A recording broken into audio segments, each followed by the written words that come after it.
ระยะពេល10ថ្ងៃកម្ពុជាថៃបោះបង្គោលបណ្ដោះអាសន្ននៅលើទឹកដីជាក់ស្ដែងបានចំនួន94បង្គោល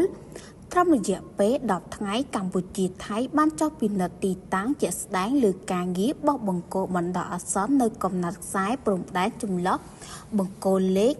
52និងលេខ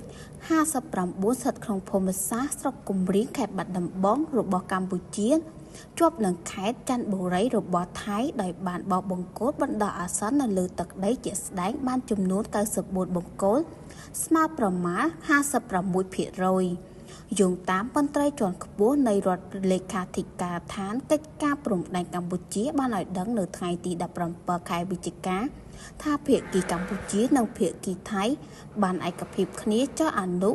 វត្តការងារនៅលើដីជាក់ស្ដែងចាប់ពីថ្ងៃទី8ខែវិច្ឆិកាឆ្នាំ2025រហូតមកដល់ថ្ងៃទី17ខែវិច្ឆិកាឆ្នាំ2025នេះដោយបានបោះបង្គោលបណ្ដោះអាសន្ននៅលើទឹកដីជាក់ស្ដែងបានចំនួន